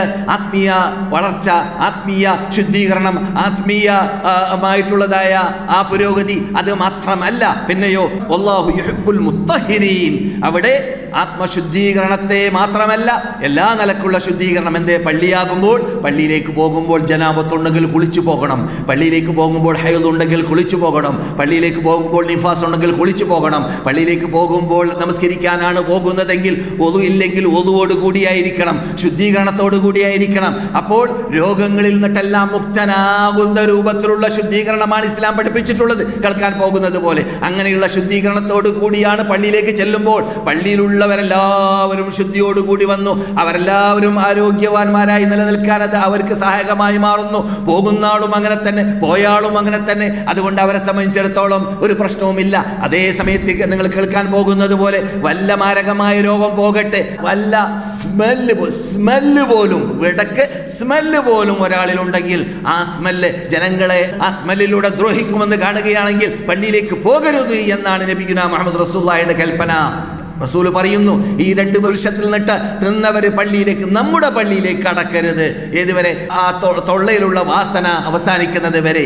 എന്തേ? നിസ്കരിക്കുന്നവർക്ക് ദ്രോഹമില്ലാതിരിക്കാൻ വേണ്ടി മാത്രമെന്നാണോ പറഞ്ഞത്? അല്ല, മനുഷ്യന്മാരെ ബഹുമാനിച്ച് ശുദ്ധീകരിക്കുന്നവരെ ആത്മശുദ്ധീകരണവും ശാരീരിക ശുദ്ധീകരണവും കാംക്ഷിച്ചു കൊണ്ടുവന്നതായ ആ സജ്ജനങ്ങളെ ബഹുമാനിച്ച് ആദരിച്ച് അവിടെ മലക്കുകൾ വരുന്നുണ്ട്. ആ മലക്കുകളെ കുറിച്ച് റസൂൽ പറയുന്നുണ്ട്, ഇന്നൽ മലായികത തതഅദ്ദാ ബിമാ യതഅദ്ദബു ആദം. ആദമിന്റെ സന്തതികൾ എന്തിനെ തൊട്ടെല്ലാം ഇടങ്ങേറാകുന്നു അതിനെ തൊട്ടെല്ലാം മലക്കുകൾക്കും ഇടങ്ങേറുണ്ട്. അതുകൊണ്ട് നിങ്ങളുടെ കൂടെ പള്ളിയിൽ മലക്കുകളുണ്ട്, നിങ്ങളോട് കൂടി ആമീൻ ചെല്ലുന്നുണ്ട്. അവർക്ക് ദ്രോഹമാണ് നിങ്ങൾ വിടക്ക് സ്മെല്ലുമായി പള്ളിയിലേക്ക് ചെന്നാൽ. സ്മെല്ല് ഏറ്റവും ചെറിയ സാധനമാണ് ഈ പറഞ്ഞത്, സ്മെല്ല്. പിന്നെയല്ലേ മാരകമായ രോഗങ്ങൾ, പിന്നെയല്ലേ പകർച്ചവ്യാധി പോലത്തതായ രോഗങ്ങൾ പറഞ്ഞറിയിക്കേണ്ടതില്ല. അതുകൊണ്ട് ഇസ്ലാം നമുക്ക് നൽകുന്നതായ ശാസനകളിലും കൽപ്പനകളിലും പെട്ടതാണ് എന്ത്? ശുദ്ധിയായ അന്തരീക്ഷം, ശുദ്ധിയായ ആത്മാവ്, ശുദ്ധിയുള്ളതായ പള്ളി, ശുദ്ധിയുള്ളതായ മദ്രസകൾ, ശുദ്ധിയുള്ളതായ അന്തരീക്ഷങ്ങൾ ഉണ്ടാക്കിയെടുക്കണം. അത് നമ്മുടെ ബാധ്യതയാണ്. എന്തേ? നാം നല്ല രൂപത്തിൽ ആരോഗ്യത്തോടു കൂടി ജീവിക്കുമ്പോൾ അത് നമുക്ക് അള്ളാഹുവിൻ്റെ മുമ്പിൽ സമർപ്പിക്കേണ്ടതായ ബാധ്യതകൾ സമർപ്പിക്കാൻ, അത് നിസ്കാരത്തിലൂടെയാവട്ടെ, നോമ്പിലൂടെയാവട്ടെ, അതുപോലെ പ്രബോധനങ്ങളിലൂടെയാവട്ടെ, എന്തെല്ലാം സേവനങ്ങൾ അള്ളാഹു കൽപ്പിച്ച കൽപ്പനകൾ നാം ഇവിടെ നമ്മുടെ ജീവിതത്തിൽ പകർത്തുന്നു, അതിനെല്ലാം സഹായകരമാകാൻ അതിനുള്ള മാധ്യമങ്ങളായി നാം ഉപയോഗപ്പെടുത്തുന്നതായ ആ ആരോഗ്യം നമ്മുടെ മുമ്പിൽ എപ്പോഴും ഉണ്ടായിരിക്കണം. അതാണ് നമ്മുടെ ഇന്നത്തെ വിഷയം. ആയത്തിന്റെ പരിപൂർണതയിൽ സൂറത്ത് തൗബയിൽ അഫമൻ അസ്സസ ബുനിയാനഹു എന്നൊക്കെ പറഞ്ഞ് നാം സാധാരണ ഓതാറുള്ള ആയത്താണ്. നാം ആദ്യമായിട്ട് അല്പം മുമ്പ് സൂചിപ്പിച്ച ആരോഗ്യത്തെ സംരക്ഷിക്കാൻ വേണ്ടിയുള്ളതായ ആ വുദൂ, അല്ലാഹു സുബ്ഹാനഹു വ തആല അയ്യുഹല്ലദീന ആമനു ഇദാ ഖുംതും ഇല സ്വലാത്തി ഫഗ്സിലൂ വുജൂഹക്കും വഅയ്ദിയക്കും എന്നൊക്കെ പറയുന്ന ആയത്തൊക്കെ നമുക്ക് പരിചയമുള്ള ആയത്താണ്. നാം ശുദ്ധീകരണത്തോടു കൂടി പോകണം എന്ന് കൽപ്പിക്കപ്പെട്ട ആയത്ത്. അതുപോലെ തന്നെ ഈ ആരോഗ്യത്തെ സംരക്ഷിക്കാൻ വേണ്ടി നിഅമതാനി മഗ്ബൂനും ഫീഹിമാ കസീറും മിനന്നാസ് അസ്സിഹത്തു വൽ ഫറാഗ്. അസ്സിഹത്തു വൽ ഫറാഗ്. സുബ്ഹാനല്ലാഹ്. ബുഖാരി റിപ്പോർട്ട് ചെയ്യുന്ന ഹദീസാണ്. എന്ത്? 2 അനുഗ്രഹങ്ങൾ. ആ 2 അനുഗ്രഹത്തെ മനുഷ്യൻ സംരക്ഷിക്കുന്നതിൽ വളരെ ബേക്കിലാണ്, വളരെ പരാജയത്തിലാണ്. ഗാബിന് എന്ന് പറഞ്ഞതാണ് പരാജയത്തിൽ. വേണ്ടതുപോലെ അത് അവൻ സംരക്ഷിക്കുന്നില്ല എന്നർത്ഥം. മനുഷ്യന്മാരിൽ അധിക പേരും എന്നാണ്. എന്തൊക്കെയാണത്? അസ്സിഹത്തു വൽ ഫറാഗ്. ഞാൻ നേരത്തെ സ്മെല്ല് വരെ പാടില്ല എന്ന് പറഞ്ഞു. വടക്ക് സ്മെല്ല് അതെന്തൊക്കെയാണ്? 2 ഉള്ളികളെ റസൂല് 2 ഉള്ളികൾ എന്ന് പറഞ്ഞിട്ടുണ്ടെങ്കിൽ ആ ഉള്ളിയേക്കാളും പ്രയാസമുള്ള അന്നത്തെ കാലഘട്ടത്തിൽ ഇല്ലാത്തതാണല്ലോ ഒരു മാരകമായ രോഗമാണ് ഇന്ന് വ്യാപകമായി കിടക്കുന്നതായ രോഗം. അതേതാണ്? എന്തിലുള്ള സ്മെല്ല്? ആ കോളാമ്പിയിൽ കൂടി ഉണ്ടാകുന്ന സ്മെല്ല്. മനസ്സിലായില്ലേ? അത് പരിചയമുണ്ടല്ലോ കോളാമ്പിയുടെ ആൾക്കാർക്ക്. അതെ, എപ്പോഴും തൊള്ളയിൽ നിന്നിട്ട് ചൊവയും കൊരയും വരാനുള്ളതായ കാരണമായി തീരുന്നതായ ആ സ്മോക്കിംഗ് നടത്തുക, അതിലൂടെ ഉണ്ടാകുന്നതായ പ്രയാസം. ഞാൻ പലപ്പോഴും അങ്ങനെയുള്ള വ്യക്തികളെ, എന്നെ പൊക്കി പറയുന്നില്ല, നിങ്ങൾക്കൊക്കെ സംഭവിക്കും. അങ്ങനെയുള്ള വ്യക്തികൾ പരിസരത്തിൽ വന്നത് കണ്ടാൽ ഞാൻ സ്ഥലം വിടും. എന്തേ? എനിക്ക് സംസ്കരിക്കാൻ പറ്റില്ല. എനിക്ക് നിസ്കാരത്തിൽ ഖുശൂ ഉണ്ടാക്കാൻ, അഥവാ ഖുശൂവോടുകൂടി നിസ്കരിക്കുന്ന ആളൊന്നും ഞാൻ ബാധിക്കുകയല്ല. എനിക്ക് എൻ്റെ കഴിവനുസരിച്ച് വല്ല നിലക്കും നിസ്കരിക്കാൻ വിചാരിക്കുകയാണെങ്കിൽ ഇങ്ങനെയുള്ള സ്മെൽ ഉണ്ടെങ്കിൽ എന്നെ കൊണ്ട് സാധിക്കൂല. എൻ്റെ അനുഭവമാണ് ഞാൻ പറയുന്നത്. അത് നിങ്ങൾക്കൊക്കെ അനുഭവമുള്ളതായിരിക്കും. അതുകൊണ്ട് വളരെ ശ്രദ്ധിക്കേണ്ട ഭാഗമാണ്. എന്ത്? പള്ളിയിലേക്ക് പോകുമ്പോൾ അഥവാ വല്ലവരും മുബ്തലീങ്ങളാണെങ്കിൽ, എന്തിലൂടെ മുബ്തലീങ്ങൾ? പുകവലിയിലൂടെ. അതിനോട് എന്നേക്കുമായി വിടവാങ്ങാൻ വേണ്ടി സത്യപ്രതിജ്ഞ ചെയ്യുക. എത്രയോ നമ്മുടെ ക്ലാസ്സിൽ വരുന്ന നമ്മുടെ ക്ലാസ് മെമ്പർമാർ സത്യപ്രതിജ്ഞ ചെയ്തുകൊണ്ട് ചിലപ്പോൾ നോമ്പ് പിടിക്കാൻ തീരുമാനിച്ചു, സാധിച്ചില്ല മൗലവി എന്ത് കാട്ടണമെന്ന് ചോദിച്ചു. അവസാനം ഞാൻ അതിന് നല്ല പയറ്റ് അയാൾക്ക് പഠിപ്പിച്ചു കൊടുത്തു. അതെന്താണ്? ഒരു 100 റിയാൽ നേർച്ചയാക്കാം അള്ളാഹ്ക്ക്. എന്ത്? ഞാൻ ഇനിമേൽ ഒരാഴ്ച ഞാൻ സ്മോക്ക് ചെയ്യൂല, 2 ആഴ്ച ചെയ്യൂല, 1 മാസം ചെയ്യൂല. വല്ലതും തൊട്ടുപോയാൽ ഒരു 100 റിയാൽ കൊടുക്കാൻ ഒരു നേർച്ചയാക്കി കഴിഞ്ഞാൽ പിന്നെ തൊടൂല. കാരണം പ്രശ്നം കാശാണ്. നോമ്പൊക്കെ നോക്കാൻ തയ്യാറാവും, പക്ഷെ കാശ് കൊടുക്കാൻ മനുഷ്യനെ കിട്ടൂല, നമുക്കറിയാം. അപ്പോൾ അങ്ങനെ വിജയിച്ചവർ ധാരാളമുണ്ട്. അതുകൊണ്ട് മുആഖബത്തുൻ നഫ്സ് എന്നതിനെ കുറിച്ച് പറയുക. മുആഖബത്തുൻ നഫ്സ്, മുഹാസബത്തുൻ നഫ്സ്, പിന്നെ മുആഖബത്തുൻ നഫ്സ് അതിൽപ്പെട്ടതാണ്. അപ്പോൾ അത് ഞാൻ വീണ്ടും മടക്കി പറഞ്ഞതിന് വേണ്ടിയാണ്, നേരത്തെ വിട്ടുപോയതാണ്, നിർബന്ധമായി അറിയേണ്ട ഭാഗമാണ്. എന്നാൽ റസൂൽ പറയുന്ന 2 നിഅമത്ത് മനുഷ്യന്മാരെ അല്ലാഹു സുബ്ഹാനഹു വ തആല നൽകിയതായ അനുഗ്രഹത്തിൽ അതിന് നൽകേണ്ടതായ ബാധ്യതകൾ നൽകാതെ അതിൽ പരാജയപ്പെടുന്നവർ ധാരാളമുണ്ടെന്ന് റസൂൽ സൂചിപ്പിച്ചല്ലോ. ആ 2 അനുഗ്രഹം ഏതാണ്? അസ്സിഹ്ഹത്തു, ഒന്ന് ആരോഗ്യം. റസൂൽ അല്പം മുമ്പ് ഞാൻ നിങ്ങളെ കേൾപ്പിച്ചൊരു ഹദീസ്. എന്ത്? ഏറ്റവും പ്രധാനം മനുഷ്യന് യഖീന് കഴിഞ്ഞാൽ അത് ആരോഗ്യമാണ്. ആ ആരോഗ്യം അസ്സിഹ്ഹത്തു വൽ ഫറാഗ്. പിന്നെന്താണ്? ഫറാഗ് എന്ന് പറഞ്ഞാൽ ഫ്രീ ടൈം ഫ്രീ ആകുമ്പോൾ മനുഷ്യൻ ചില ആൾക്കാരൊക്കെ വ്യാഴാഴ്ച വരാൻ കാത്തിരിക്കുക. നിങ്ങളെ കുറ്റം പറയല്ല കേട്ടോ, അങ്ങനെയുണ്ട് ജനങ്ങൾ. എന്തിനാണ്? കുറേ നോക്കാത്ത ഫിലിം നോക്കി തീർക്കാൻ, നോക്കാത്തതായ അശ്ലീലം കണ്ടു തീർക്കാൻ, വാട്സാപ്പിൽ കൂടി ടൈം, അല്ലെങ്കിൽ ഈ നമ്മുടെ കൂടെയുള്ളതായ 2 മുനയുള്ളതായ വാളുണ്ടല്ലോ, എന്ത് യന്ത്രം? ഏതാണത്? മൊബൈല്. അത് 2 മുനയുണ്ട്. അത് ഷർറുണ്ട് ഖൈറുണ്ട്. അതിൽ മനസ്സിലായില്ലേ? ചില സുഹൃത്തുക്കൾ വിളിച്ച് എന്നോട് ചർച്ച ചെയ്തു. നിങ്ങളെ കൂട്ടത്തിലില്ല, ഇന്ത്യയിൽ നിന്നായിരിക്കാം. ചർച്ച എന്താണ്? മൂപ്പർക്ക് ഇത് നിങ്ങൾ ഹറാമാണെന്ന് പറഞ്ഞ് പ്രസംഗിച്ചൂടെ? ഏത്? യന്ത്രം ഉപയോഗിക്കൽ തന്നെ ഹറാമാണെന്ന് പറഞ്ഞ് പ്രസംഗിച്ചൂടെ? മൂപ്പരുടെ ഇൻട്രസ്റ്റ് കൊണ്ട്, ആവേശം കൊണ്ട് പറയാണ്. അതേ സമയത്ത് മൂപ്പര് പറയാണ്, ഞാൻ ആ സാധനം ഇതുവരെ വാങ്ങിയിട്ട് അതിൽ വാട്സാപ്പില്ല, അതിൽ നെറ്റ് ഉപയോഗിക്കാറില്ല എന്നൊക്കെ പറയാണ്. ഏതായാലും അയാളുടെ നിഗമനം അതാണെങ്കിലും നാം ഒന്ന് ആലോചിക്കണം. എന്ത്?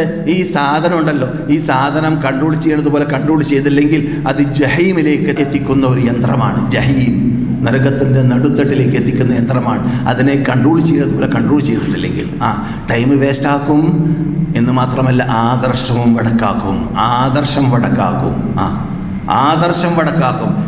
എത്ര പേര് ആദർശം വടക്കാക്കുന്നതിൽ മൊബൈലിന് പങ്കുണ്ട്. മൊബൈലിൽ വരുന്നതായ ആ റസായിലുകൾക്കും മെസ്സേജുകളിലും പങ്കുണ്ട്. പിഴച്ചവരുടെ ആദർശങ്ങളും ആ പ്രസംഗങ്ങളും ആ സ്പീച്ചുകളും പലതും കേട്ടിട്ട് വഴിമാറുന്നവരും ആളുമാറുന്നവരൊക്കെ നാം കേട്ട് പരിചയമുണ്ട്. അപ്പോൾ 2 രൂപത്തിലും നമുക്ക് മനസ്സിലാക്കാൻ പറ്റുന്ന ഒരു മഹായന്ത്രമാണ്. അത് ഉപയോഗിക്കേണ്ടതുപോലെ ഉപയോഗിക്കുകയാണെങ്കിൽ അതുപോലെയുള്ള ഖൈറും ഖൈറാണ്, മഹാ അനുഗ്രഹമാണ്. ഇവിടെ ഞാൻ നടത്തുന്ന ക്ലാസ് നിങ്ങൾക്കറിയാവുന്നതുപോലെ ഇതേ സന്ദർഭത്തിൽ പലയിടങ്ങളിൽ പലരും കേൾക്കാൻ സാധിക്കുന്ന ഒരു ചുറ്റുപാട് ഇവിടെ ലഭിക്കുന്നു. ഈ യന്ത്രം വന്ന ശേഷമാണല്ലോ, മുമ്പ് യന്ത്രമില്ലല്ലോ. അപ്പോൾ യന്ത്രം വന്നതിന് ശേഷം, ഇന്റർനെറ്റ് വന്നതിന് ശേഷം എത്രയോ അനുഗ്രഹങ്ങൾ മദീനയിലുള്ളതായ എത്രയോ ഷെയ്ഖന്മാർ, പണ്ടൊക്കെ ഷെയ്ഖന്മാർ ഇവിടുന്ന് പ്രസംഗിക്കുന്നു, അമേരിക്കയിലുള്ളതായ ആൾക്കാർ ഇരുന്നിട്ട് ഷെയ്ഖന്മാരുടെ പ്രസംഗം കേൾക്കുന്നു എന്നൊക്കെ പറയുന്നത് കേൾക്കുമ്പോൾ അത്ഭുതം തോന്നലാണ്. ഇപ്പോൾ അത്ഭുതമില്ല, പണ്ട് അങ്ങനെയാണ്. അത് എൻ്റെ ഓർമ്മയിലുണ്ട്. കൂടുതലൊന്നും കൊല്ലം പോകേണ്ട ദൂരം, ഒരു 20 കൊല്ലം മുമ്പൊക്കെ ഏകദേശം സുബ്ഹാനല്ലാഹ് 12,000 റിയാലായിരുന്നു ഒരു യന്ത്രത്തിനല്ല അതിൽ കയറ്റുന്നതായ സിമ്മിനൊക്കെ. വിശ്വസിക്കുന്നത് 12,000 റിയാൽ. 12,000 റിയാലുള്ള സമയത്ത് ഞാൻ വാങ്ങണ്ടെന്ന് വിചാരിച്ചു. പിന്നെ ഞാൻ വാങ്ങിയത് 3,000 റിയാലായപ്പോഴാണ്. 3000 റിയാലായപ്പോഴാണ്. അതും എല്ലാ സ്ഥലത്തും കിട്ടൂല, ടൗണിലൊന്നും കിട്ടൂല. എവിടെ കിട്ടുള്ളൂ? ഒരു പ്രത്യേക ഓഫീസുണ്ട്, അതിന് ഗവൺമെന്റ് അതിന് അനുവാദം നൽകി ആ ഓഫീസിൽ പോയിട്ട് ക്യൂ നിൽക്കണം കുറേ മണിക്കൂറുകൾ കിട്ടാൻ. 3000 റിയാൽ കൊടുത്തിട്ടാണ് ഞാൻ വാങ്ങിയത്. അതിനിടയിൽ വന്ന ഹാജിമാരൊക്കെ ഇന്ത്യയിൽ അതിനൊക്കെ വില ആദായമായിരിക്കും. ഹാജിമാരൊക്കെ എൻ്റെ കൂടെ അന്ന് ബേജാർ എന്ന് പറഞ്ഞ സാധനമുണ്ട്, ബേജർ. അതായത് എൻ്റെ കയ്യിൽ നിങ്ങൾ ഇപ്പോഴും ബേജറിലാണെന്നൊക്കെ ചോദിച്ചവർ, നിങ്ങൾ ഓർക്കുന്നുണ്ടായിരിക്കും ബേജറിനെ കുറിച്ചൊക്കെ. പറഞ്ഞു വരുന്നത് ഇതൊക്കെ വളരെ വളരെ അടുത്ത് ഉണ്ടായതായ യന്ത്രങ്ങളാണ്. അതുകൊണ്ട് നാം ഈ യന്ത്രത്തെ ശരിക്ക് കൺട്രോൾ ചെയ്തിട്ടില്ലെങ്കിലും, കുട്ടികൾക്കൊക്കെ കൊടുക്കുമ്പോൾ വേണ്ടതുപോലെ അതിന് അവർക്ക് ട്രെയിനിങ് നൽകിയിട്ടില്ലെങ്കിലും അതിന് ദീനി വാസിഉദ്ദീനി ഉണ്ടാക്കിയെടുക്കല്ലാതെ വേറെ മാർഗമില്ല. നമുക്ക് സ്വയം വാസിഉദ്ദീനി ഉണ്ടാക്കിയെടുക്കുക, മറ്റുള്ളവരും വാസിഉദ്ദീനി ഉണ്ടാക്കി കൊടുക്കുക എന്നല്ലാതെ യൂട്യൂബിൽ കിടക്കരുത്, അവിടെ കിടക്കരുത്, ഇവിടെ കിടക്കരുത് എന്നൊക്കെ പറഞ്ഞാൽ ഒന്നും ഒരു പ്രയോജനവുമില്ല. അള്ളാനെ പേടിയില്ലാത്തവർ കിടക്കേണ്ടടുത്ത് കിടക്കുക തന്നെ ചെയ്യും. എന്നിട്ട് വേണ്ടാത്തതും വേണ്ടതുമെല്ലാം കാണും. അവസാനം അവനെ വിളിച്ചെടുത്ത് കിട്ടൂല, വാപ്പാനെ അനുസരിക്കൂല, ഉമ്മാനെ അനുസരിക്കൂല, കുട്ടി നമ്മുടെ വാക്ക് പാലിക്കൂല, നമ്മുടെ വീട്ടിൽ അവരെ കൊണ്ട് ഫലമില്ല, പലരും അവൻ മരിച്ചു കിട്ടിയാൽ വിരോധമില്ല എന്നാഗ്രഹിക്കുന്ന മാതാപിതാക്കൾ ഉണ്ടായിപ്പോയി. ഈ യന്ത്രത്തിലൂടെ കുട്ടികൾക്കുള്ള ശിക്ഷണം വെടക്കായത് കാരണത്താൽ അല്ലാഹു നമ്മുടെ കുട്ടികളെയും നമ്മയും നമ്മുടെ സന്താനങ്ങളെയും എല്ലാം നന്നാക്കി എടുക്കാൻ അല്ലാഹു നമുക്ക് തൗഫീഖ് നൽകുമാറാകട്ടെ, നൽകുമാറാകട്ടെ, നൽകുമാറാകട്ടെ. അപ്പോൾ ഫറാഗ് എന്ന് പറയുന്നത് അപകടമാണ്. അഥവാ അതിനെ ഉപയോഗിക്കേണ്ടതുപോലെ ഉപയോഗിച്ചിട്ടില്ലെങ്കിൽ, അഥവാ ഒഴിവ് എന്ന സാധനത്തെ നാം വേണ്ടതുപോലെ അള്ളാഹനെ പ്രീതിപ്പെടുത്തുന്ന രൂപത്തിൽ നല്ല നല്ല ക്ലാസുകൾ, നല്ല നല്ല ലേഖനങ്ങൾ, നല്ല നല്ല കാഴ്ചകൾ ഒന്നുമില്ലെങ്കിൽ അള്ളാഹ്ക്ക് ദിക്റിയല്ല, തസ്ബീഹ് ചൊല്ല, തഹ്ലീൽ ചൊല്ല, റസൂലുള്ളാഹിക്ക് സലാത്ത് അല്ല, ഖുർആൻ വർദ്ധിപ്പിക്കുക. ഏറ്റവും ഉയർന്ന ദിക്റതാണ് ഖുർആൻ ഓതുന്നത്, വർദ്ധിപ്പിച്ചു കൊണ്ടേയിരിക്കുക. അങ്ങനെ ടൈം ഫ്രീ കിട്ടുമ്പോഴെല്ലാം നമുക്ക് ആർക്കും പറയാൻ പറ്റൂല, അല്പം മുമ്പ് പറഞ്ഞതുപോലെ നാം എന്ന് മരിക്കുമെന്നത്. അപ്പോൾ അള്ളാഹുമായുള്ളതായ ബന്ധം ക്ലിയറാക്കാൻ വേണ്ടി അതിലൂടെ ആ ഒഴിവ് എന്ന അനുഗ്രഹത്തിലൂടെ പരിശ്രമിക്കുക. അപ്പോൾ റസൂലുള്ളാഹി പറഞ്ഞതായ ആ അപകടത്തിൽ നിന്നിട്ട് മോചിക്കാൻ നമ്മൾക്കൊണ്ട് സാധിക്കും. ഈ നമ്മുടെ ആരോഗ്യം നഷ്ടപ്പെടാനുള്ള ഏറ്റവും വലിയ മാധ്യമം, അതുകൂടി പറഞ്ഞ് നമ്മുടെ അവസാനത്തെ ഭാഗമാണ്, നമ്മുടെ ടൈം അവസാനിക്കാൻ പോവാണ്. അതിൻ്റെ മറുവശമാണ് എന്ത്? റസൂലുള്ളാഹി സ്വല്ലല്ലാഹു അലൈഹി വസല്ലം കൂട്ടി വിവരം നൽകിയതുപോലെ ഇപ്പോൾ ലോകവ്യാപകമായി കൊണ്ടിരിക്കുന്നതായ ആ വ്യഭിചാരം പോലത്തതായ റസൂലുള്ളാഹി ഒരു ഹദീസിൽ പറയുകയാണ്, ലം തളഹറിൽ ഫാഹിശതു ഫീ ഖൗമിൻ ഖത്ത്. ഏത് സമൂഹത്തിൽ ഫാഹിഷ വ്യാപകമാകുന്ന സന്ദർഭത്തിൽ, പ്രകടമാകുന്ന സമയത്തിൽ, ഹത്താ യുഅ്ലിനൂ, അതിനെ അവർ പരസ്യപ്പെടുത്തുന്നവരെ ഒന്ന് വഴി മാറിത്തരൂ എന്ന് ഖിയാമത്ത് നാട് അലാമത്ത് റസൂൽ പറഞ്ഞിട്ടുണ്ട്. ആരോട് പറയും? വ്യഭിചരിക്കുന്ന ആളോട്. അല്പം മര്യാദയുള്ള മനുഷ്യന്മാരെ വഴിയിൽ കൂടി പോകുമ്പോൾ പറയും, നിങ്ങൾ ഒന്ന് സൈഡിലാക്കിയേക്ക്, ജനങ്ങൾ കാണുന്ന സ്ഥലത്ത് വേണ്ടാന്ന് പറയും. അത് വരാൻ പോകുന്നുണ്ട് എന്ന് നിങ്ങളൊരു പക്ഷെ പറഞ്ഞേക്കാം. അല്ല, ഇപ്പോഴുണ്ട് ചില രാഷ്ട്രങ്ങളിൽ. ഇപ്പോൾ അനാചാരങ്ങൾക്കുള്ളതായ സർട്ടിഫിക്കറ്റ് നൽകുന്ന, അതിനുള്ള ലൈസൻസ് നൽകുന്ന, പുരുഷ ബന്ധം പുലർത്താൻ, സ്ത്രീ ബന്ധം പുലർത്താൻ, അതുപോലെ തന്നെ വ്യഭിചാരങ്ങൾക്ക് ഇതിനെല്ലാം ലൈസൻസ് നൽകുന്നതായ നാടുകൾ വ്യാപകമായിട്ടുണ്ട്. അങ്ങനെയുള്ള നാടുകളിലാണ് നാം ഇപ്പോൾ കേൾക്കുന്നത് അവിടെയുള്ളതായ പരീക്ഷണങ്ങളെക്കുറിച്ച്. നാം ആരോടും ഷമാത്തത്ത് പറയല്ല. അതേസമയത്ത് മുസ്ലിങ്ങൾ അള്ളാഹു അവരെ നിർത്തിയെടുത്ത് നിൽക്കുകയാണെങ്കിൽ അവർക്ക് അവരുടെ ശരീരത്തെ എന്ന് മാത്രമല്ല അവരുടെ അഖീദയെ, അവരുടെ ആദർശത്തെ എല്ലാം സംരക്ഷിക്കാൻ സാധിക്കും പോലെ എവിടെയും ആർക്കും ആരോഗ്യത്തെ സംരക്ഷിക്കാൻ മുസ്ലിങ്ങളൊക്കെ പോലെ സാധിക്കുന്നതല്ല. മുസ്ലിങ്ങൾ വെള്ളം കുടിക്കുമ്പോൾ, ഭക്ഷണം തിന്നുമ്പോൾ കൈ കഴുകി ആ കൈ വലത് കൈയായിരിക്കണമെന്ന കൽപ്പനയാണ് ഇസ്ലാം പറയുന്നത്. ഇടത് കൈയാവരുത്. കാരണം ഇടത് കൈ അഴുക്കുകൾക്ക് ഉപയോഗിക്കാനുള്ളതാണ്. അഴുക്കുകൾക്ക് ഉപയോഗിക്കുന്ന കൈയാകുമ്പോൾ അതിൽ വൃത്തികേടുണ്ടാവാൻ സാധ്യതയുണ്ട്.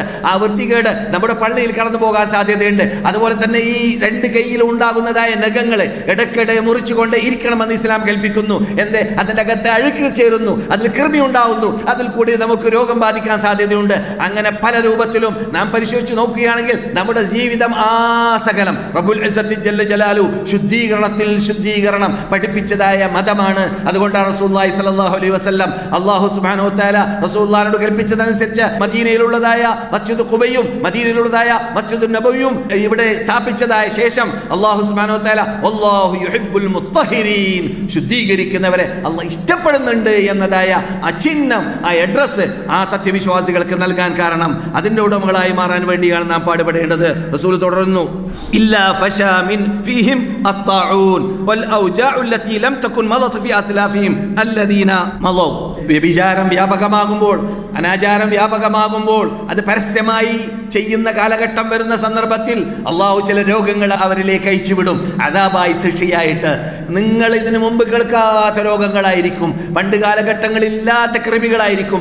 നാം പണ്ടൊക്കെ എയ്ഡ്സാ പറയും, ഇപ്പൊ എന്തൊക്കെയായി അതിനുശേഷം വന്നുകൊണ്ടേയിരിക്കുന്നുണ്ട്. പണ്ട് കേൾക്കാത്തതായ പേരുകൾ, പണ്ട് കേൾക്കാത്തതായ രോഗങ്ങൾ, അതെല്ലാം ഇപ്പോഴുള്ളതായ രോഗത്തിനെ കുറിച്ച് അതിന് സ്പെഷ്യലായി ഇതുവരെ മരുന്ന് കണ്ടിട്ടില്ല എന്നാണ്, കണ്ടുപിടിച്ചിട്ടില്ല എന്നാണ് കൊറോണയെ കുറിച്ച് പറയപ്പെടുന്നത്. എന്നാൽ റസൂലുള്ളാ പറഞ്ഞതനുസരിച്ച് മരുന്ന് ഭൂമിയിൽ ഉണ്ട് എന്നാണ് റസൂലുള്ളാ പറയുന്നു. അല്ലാഹു സുബ്ഹാനഹു വ തആല ഇവിടെ വല്ലതാകുകയാണെങ്കിൽ അതിന്റെ കൂടെ ദവാ ഉണ്ട്.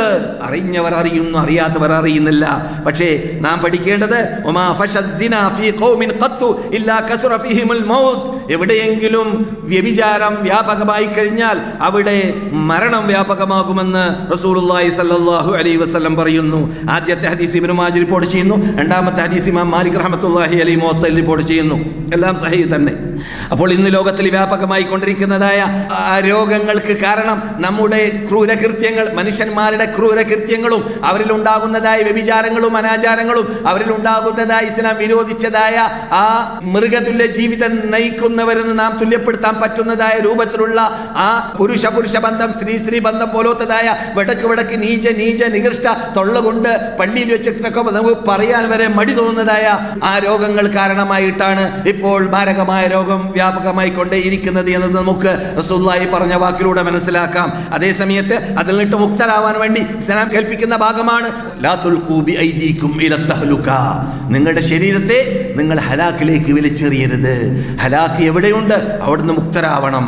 റസൂലുള്ളാഹി സ്വല്ലല്ലാഹു അലൈഹി വസല്ലം ലാ അദ്വ വലാ തിയറത വലാ ഹാമത വലാ സഫർ എന്ന ആ വാക്ക് പറഞ്ഞപ്പോൾ അത് ബുഖാരി റിപ്പോർട്ട് ചെയ്യുന്നതായ ഹദീസാണ്. 5707 നമ്പർ ഹദീസാണ്. വേറെ രൂപത്തിൽ അതേ ഹദീസ് തന്നെ വന്നിട്ടുണ്ട്, ഫിർറ മിനൽ മജ്ദൂമി കമാ തഫിറു മിനൽ അസദ്. വേറെ റിപ്പോർട്ടിൽ ഫിറാറക മിനൽ അസദ് എന്നുമുണ്ട്. അത് ഈ ഒരേ ഹദീസിൽ തന്നെ പലരും സംശയം ഉടലെടുപ്പിക്കാറുണ്ട്. ഈ ലാ അദ്വ എന്ന് പറയുന്നത് ഇന്ന് പറഞ്ഞാൽ ശരിയാവില്ല, എന്താ പകർച്ചവ്യാധി വ്യാപകമല്ലേ, ആ പറഞ്ഞ ഹദീസ് ശരിയല്ല. അതിനെ തള്ളുന്നവരെയും നാം കാണാം, ആര് ബുദ്ധിപൂജകന്മാരിലോ അല്ലെങ്കിൽ ഹദീസ് നിഷേധികളിലോ. ഒരിക്കലുമല്ല. കാരണം ഒരേ ഹദീസിലാണ് രണ്ട് പദവും ഉള്ളത്, ഒരേ ഹദീസിലാണ്. അത് തന്നെ എന്താണ് ചുട്ട മറുപടിയാണ് ആർക്ക്? ഈ ബുദ്ധിപൂജകന്മാർക്ക്, അഥവാ ഹദീസ് നിഷേധികൾക്ക്. മനസ്സിലായില്ലേ? ബുദ്ധിപൂജകന്മാർ അത് ചിലപ്പോൾ അവർ നിരീശ്വരവാദത്തിലേക്ക് എത്തും. അവരുമായിട്ട് നമുക്ക് ചർച്ചയില്ല. നമുക്ക് മുസ്ലിങ്ങളാണെന്ന് പറയുന്ന നമ്മുടെ കൂടെ ജീവിക്കുന്ന വിഭാഗത്തിൽ നിന്നിട്ട് സഹീഹായ സ്ഥിരീകരിക്കപ്പെട്ട പരസ്പര വിരുദ്ധമല്ലാത്ത ഹദീസുകളെ തള്ളുന്നതായ വിഭാഗത്തോടാണ് ചർച്ച. അപ്പോൾ അവർ യഥാർത്ഥത്തിൽ മനസ്സിലാക്കിയതുപോലെയല്ല. റസൂലുള്ളാഹി സ്വല്ലല്ലാഹു അലൈഹി വസല്ലം ലാ അദ്വ, പകർച്ചയില്ല, പകർച്ചവ്യാധിയില്ല എന്ന് പറയുമ്പോൾ ആ ഹദീസിന്റെ സമാപനത്തിൽ പറയുന്നു എന്ത്? ഫിർറ മിനൽ മജ്ദൂമി, കുഷ്ഠരോഗം പിടിച്ചവരെ തൊട്ട് നീ ഓടുക. എങ്ങനെ ഓടണം? കമാ തഫിറു മിനൽ അസദ്, സിംഹത്തെ കണ്ടാൽ ഓടും പോലെ ഓടണം. അപ്പോൾ പരസ്പര വിരുദ്ധമാവില്ലേ രണ്ട് വാക്കുകൾ? അപ്പോൾ ആദ്യത്തെ വാക്കിന്റെ അർത്ഥം എന്താണ്? ലാ അദ്വ എന്ന് പറഞ്ഞാൽ അഥവാ സ്വയമായിട്ട് ഒരു രോഗത്തിനും പകരാനുള്ള കഴിവില്ല. സ്വയമായിട്ടൊരു രോഗത്തിനും പകരാനുള്ള കഴിവില്ല. ഏതുപോലെ മുഅ്തസിലികൾ തെറ്റിദ്ധരിച്ചതുപോലെ ഇവിടെ ഖദർ എന്ന് പറയുന്ന ഒരു സാധനമില്ല, അത് നിഷേധിക്കുന്ന വിഭാഗമാണ് മുഅ്തസിലികൾ. മക്ക കാഫിങ്ങളുടെ വിശ്വാസമായിരുന്നു. ആ വിശ്വാസത്തെ എതിർക്കാണ് റസൂല് ഈ പദത്തിലൂടെ. ഇവിടെ അള്ളാന്റെ തീരുമാനത്തിലൂടെ അല്ലാതെ അദ്വ ഉണ്ടാകുന്നതല്ല. സ്വയമായിട്ട് ഇവിടെ അദ്വ ഉണ്ടാവില്ല. അദ്വ ഉണ്ടാവുകയാണെങ്കിൽ അദ്വ എന്ന് പറഞ്ഞാൽ എന്താണ്? പകർച്ച, ഒരു രോഗം മറ്റൊരു വ്യക്തിയിലേക്ക് പകരുക എന്നതായ ഇത്. റസൂലുള്ളാഹി പറഞ്ഞ മറ്റൊരു ഹദീസ് ഉണ്ട്, ലാ യൂറദന്ന മുംറിദുൻ അലാ മുസിഹ്. ഇത് ബുഖാരി പഠിച്ച ഹദീസാണ്. 5771 നമ്പറാണ്. അതിന്റെ അർത്ഥം എന്താണ്? രോഗമുള്ളതായ ഒട്ടകത്തെ നിങ്ങൾ രോഗമില്ലാത്ത ഒട്ടകത്തിലേക്ക് കടത്തരുത്. ആ രോഗമില്ലാത്ത ഒട്ടകമുള്ള ആലയിലേക്ക് രോഗമുള്ള ചൊറിയുള്ള ഒട്ടകത്തെ പ്രവേശിപ്പിക്കരുത്. കാരണം പകരാൻ സാധ്യതയുണ്ട്. അപ്പോൾ പകരും അള്ളാഹു ഉദ്ദേശിച്ചാൽ എന്ന അർത്ഥത്തിലേക്ക് ആ അഖീദയുടെ മർമ്മപ്രധാനമായ ഭാഗം പഠിപ്പിക്കാൻ വേണ്ടിയാണ് റസൂലുള്ളാഹി ലാ അദ്വ എന്ന് പറയാൻ കാരണം. അഥവാ പകർച്ച പകർച്ചവ്യാധിയുടെ ഉണ്ടാകുന്നതല്ല അള്ളാഹു ഉദ്ദേശിച്ചല്ലാതെ. അള്ളാഹിന്റെ ഖളാഉം മശിയത്തും ഇല്ലാത്ത രൂപത്തിൽ ഉണ്ടാവില്ല. പിന്നെ എന്തിനാണ് നാം ഇവിടെ റസൂലുള്ളാഹി പറഞ്ഞതുപോലെ നാം പരസ്പരം അങ്ങും ഇങ്ങും കലരാൻ പാടില്ല, രോഗമുള്ളവർ രോഗമില്ലാത്തവരുമായിട്ട് അത് പകർച്ചവ്യാധിയാണെങ്കിൽ എന്ന് കൽപ്പിക്കാൻ കാരണം അത് കാരണമാണ്, അസ്ബാബാണ്. ആ അസ്ബാബുകൾ നാം ചെയ്തു കഴിഞ്ഞാൽ എന്ത് സംഭവിക്കും? ഒരു പക്ഷേ ആ രോഗം പകരാതിരിക്കാൻ അത് സഹായകമാകും. എന്താ അങ്ങനെ പറയാൻ കാരണം? എത്രയോ ആൾക്കാർ അസ്ബാബ് ചെയ്തതോടൊപ്പം അഥവാ രോഗം ബാധിച്ചവരോട് കൂടി ജീവിച്ചതോടൊപ്പം അയാൾക്ക് രോഗം ബാധിക്കാതെ വരാറുണ്ട്, ഇല്ലേ? എത്ര പേർക്കുണ്ട്? ഉമറുൽ ഖത്താബ് അള്ളാഹുവിനെ തവക്കുലാക്കിയിട്ട് നാം അങ്ങനെ ചെയ്യുന്നത് കൊണ്ട് വിരോധമില്ല, രോഗമുള്ളവരുമായിട്ട് ഇടകലർന്നതുകൊണ്ട് വിരോധമില്ല, നല്ല കെട്ടുറപ്പുള്ള വിശ്വാസമുണ്ടായാൽ മതി എന്ന് മാനസികമായിട്ടുള്ള ആ വീര്യത്തെ വളർത്തിയെടുക്കാൻ മഹാനായ ഉമറുൽ ഖത്താബ് സംസാരിച്ച ശൈലിയും ഇവിടെ സ്മരണീയമാണ്. അപ്പോൾ ഇതിൻ്റെ അർത്ഥം എന്താണ്? ബാലൻസ് ശരിയാക്കിയിട്ട് ഈ രണ്ട് ഹദീസിനെയും മനസ്സിലാക്കണം. അപ്പോൾ അതെങ്ങനെയാണ്? റസൂലുള്ളാഹി സ്വല്ലല്ലാഹു അലൈഹി വസല്ലം പകർച്ചവ്യാധി ഇല്ല എന്ന് പറയുമ്പോൾ സ്വയമായിട്ടൊരു രോഗം മറ്റൊരു വ്യക്തിയിലേക്ക് പകരൂല എന്നർത്ഥം. പിന്നെ നാം എന്തിനാണ് രോഗികളുടെ അടുക്കിലേക്ക് അങ്ങനെയാണെങ്കിൽ കടക്കാൻ പാടില്ല എന്ന് പറയാൻ കാരണം? മാരകമായ രോഗം പിടിപെട്ട ആളാണെങ്കിൽ, പകർച്ചവ്യാധി പിടിപെട്ട ആളാണെങ്കിൽ നാം അത് കാരണത്താൽ സബബായി മാറും. എന്തിന്? ആ രോഗം കടക്കാൻ, രോഗം പ്രവേശിക്കാൻ സബബായി, കാരണമായി മാറും എന്നത് മാത്രമാണ്. ഇനി ഈ ഇഖ്തിലാത്ത് എന്ന അഥവാ രോഗിയോടുകൂടി കലരുക എന്നത് രോഗമുണ്ടാവാൻ കാരണമാണെങ്കിൽ എല്ലാവർക്കും രോഗമുണ്ടാവേണ്ടതല്ലേ, അല്ലേ? അപ്പോൾ എല്ലാവർക്കും രോഗമുണ്ടാവാറില്ല, ചിലർക്ക് രോഗമുണ്ടാവാറുള്ളൂ, ചിലർക്ക് രോഗമുണ്ടാവാറില്ല. കലർന്നവർ തന്നെ ഹോസ്പിറ്റലിൽ ആയിരക്കണക്കിന് നഴ്സുമാരും ഡോക്ടർമാരും അവിടെയുണ്ട്. അവർക്ക് പ്രതിരോധ വകുപ്പ് ഉപയോഗിക്കുന്നുണ്ട്. അതേസമയത്ത് പ്രതിരോധ വകുപ്പ് ഉപയോഗിച്ചവരെന്നിട്ട് തന്നെ പലർക്കും രോഗം ബാധിക്കുന്നുണ്ട്. പക്ഷെ എല്ലാവർക്കും ബാധിക്കുന്നുണ്ടോ? ഇല്ല. അപ്പോൾ അവിടെ പ്രശ്നം എന്താണ്? അള്ളാഹുവിൻ്റെ കഴിവ് കൽപ്പ് പ്രവർത്തിക്കുന്നുണ്ട്, അള്ളാഹുവിൻ്റെ ഖുദ്റത്ത് മശീഅത്ത് പ്രവർത്തിക്കുന്നുണ്ട്. അള്ളാഹു ഉദ്ദേശിച്ചവർക്ക് മാത്രമേ രോഗം പിടിപെടുകയുള്ളൂ എന്നത് പഠിപ്പിക്കാൻ വേണ്ടിയാണ് റസൂലുള്ളാഹി സ്വല്ലല്ലാഹു അലൈഹി വസല്ലം ലാ അദ്വ എന്ന് പറയാൻ കാരണം. എന്നല്ലാതെ ആ ലാ അദ്വ എന്ന പദം തന്നെ ക്ലിയർ അല്ല, അതുകൊണ്ട് അത് തന്നെ നാം ഹദീസിൽ നിന്ന് എടുത്തു കളയണം, ആ പദമുള്ളത് ഹദീസ് വേണ്ടാന്ന് വെക്കണം എന്ന തത്വം ശരിയല്ല. അത് നമുക്ക് അംഗീകരിച്ചു കൊടുക്കാൻ സാധിക്കുന്നതും അല്ല. നാം ഇതുവരെ പറഞ്ഞതിൽ നിന്നിട്ട് ആരോഗ്യത്തെ സംരക്ഷിക്കണമെന്നും ആരോഗ്യത്തിന് ഹാനികരമായ കോട്ടം തട്ടുന്ന ഒന്നും നമ്മളിൽ നിന്നിട്ട് വന്നു പോകാതിരിക്കാൻ വേണ്ടി നാം പരിശ്രമിക്കണമെന്നും അതിലൂടെ നമുക്ക് നേടിയെടുക്കാൻ പറ്റുന്ന നേട്ടം നമുക്ക് തന്നെ മരണപ്പെടുന്നത് അള്ളാഹിൻ്റെ തീരുമാനം. ഒരാൾ മരിക്കേണ്ടത് 60-ാം വയസ്സിലാണ്, 70-ാം വയസ്സിലാണ്, 80-ാം വയസ്സിലാണ്, എത്ര വയസ്സിലാണ് മരിക്കേണ്ടതെന്ന് തീരുമാനിച്ചിട്ടുണ്ടെങ്കിൽ അവിടുന്ന് ഒരു ഇഞ്ച് മുമ്പോ പിമ്പോ ഒരു സെക്കൻഡ് പോലും പിന്താനോ മുന്താനോ ലാ യുഖദ്ദിമൂന സാഅതൻ വലാ യുഅഖിറൂൻ, അവർക്ക് ലാ യസ്തഖ്ദിമൂന സാഅതൻ വലാ യസ്തഅഖിറൂൻ, പിന്താനോ മുന്താനോ സാധിക്കുന്നത് ഉറപ്പാണ്. സാധിക്കൂല. പിന്നെന്താ ആരോഗ്യം കൊണ്ട് നേട്ടം? ജീവിക്കുന്നത്ര നന്നായി ജീവിക്കാം, ജീവിക്കുന്നത്ര രോഗമില്ലാതെ ജീവിക്കാം, ജീവിക്കുന്നത്ര ആരോഗ്യത്തോടു കൂടി ജീവിക്കുമ്പോൾ അള്ളാഹുവിനെ ഭയപ്പെട്ട് ജീവിച്ച് അള്ളാഹു ചെയ്തതായ അള്ളാഹു കൽപ്പിച്ച കൽപ്പനകൾ ജീവിതത്തിൽ പകർത്തി അള്ളാഹിനെ പ്രീതിപ്പെടുത്താൻ അത് സഹായകമാക്കാം. അപ്പോൾ അള്ളാഹുവിനെ പ്രീതിപ്പെടുത്താൻ സഹായകമാക്കുക എന്നതാണ് സിഹത്തിലൂടെ നാം ചെയ്യേണ്ടത്. അതുകൊണ്ടാണ് ഈ സിഹത്തിനെ സംരക്ഷിക്കാൻ, ആരോഗ്യത്തെ സംരക്ഷിക്കാൻ ഇസ്ലാം അത്രയും കർശനമായ ഭാഷയിൽ ഖുർആനിലൂടെ സുന്നത്തിലൂടെ കൽപ്പിക്കാൻ കാരണം. ആ രൂപത്തിൽ നമ്മുടെ കഴിവിൻ്റെ പരമാവധി നാം നമ്മുടെ ശരീരത്തിൽ അള്ളാഹ് നൽകിയതായ ആരോഗ്യത്തെ സംരക്ഷിക്കുകയും അള്ളാഹ് പരലോകത്തിലേക്ക് എത്തിക്കഴിഞ്ഞാൽ